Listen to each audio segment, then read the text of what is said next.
Tensions in the disputed region of Kashmir continue to simmer after a series of incidents since February 14th, when a suicide bomber left 40 soldiers dead in India. India said the incident was a state-sponsored attack by the Pakistan government. Islamabad responded with a statement saying, once again, the Indian government has resorted to self-serving, reckless and fictitious claims. But why is Kashmir still a disputed territory?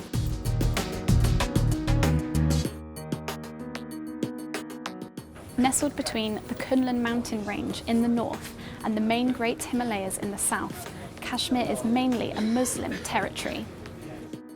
Finally, there was the hoisting of the new flag, symbol of India's freedom from British rule. The British Empire held control of the subcontinent until it left in 1947. When it did, it split the region into two new independent countries, something also known as partition: majority Hindu India and majority Muslim Pakistan. When the British left, they gave the state's governor a choice: either join India or Pakistan. Kashmir's Maharaja, who was installed earlier by the British, was Hindu, and instead of deciding to let Kashmir be part of Pakistan, he went against his Muslim majority population and sided with India. Almost immediately, Pakistan sent troops into Kashmir, and in response, the Hindu ruler had India send their army into the region.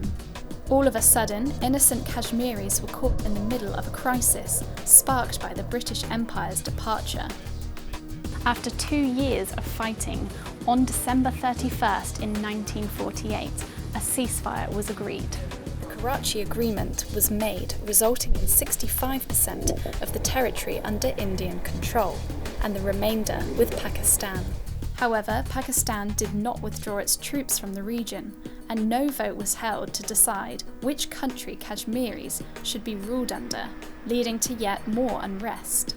Less than 2 decades later, another war broke out, and nearly 10,000 soldiers lost their lives.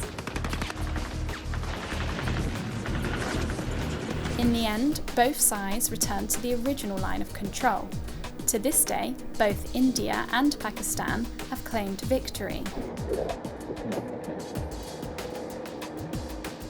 During the 80s, separatists in India-administered Kashmir became increasingly angry, and violent clashes broke out.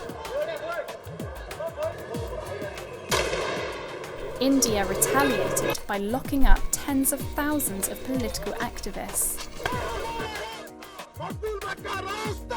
Between May and July 1999, India fought another brief but bitter conflict with Pakistani-backed forces.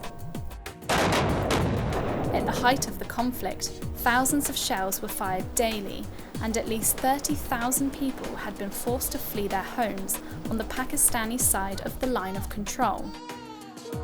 Both sides again claimed victory in the conflict, which ended when, under pressure from the United States, Pakistan Prime Minister Nawaz Sharif called upon the infiltrating forces to withdraw. After 3 wars, nearly 60,000 people lost their lives, and Kashmir remains as disputed a territory as it was in 1947.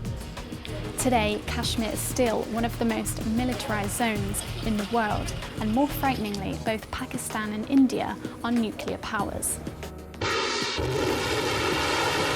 It's estimated Pakistan has up to 150 nuclear warheads, including short and medium-range weapons.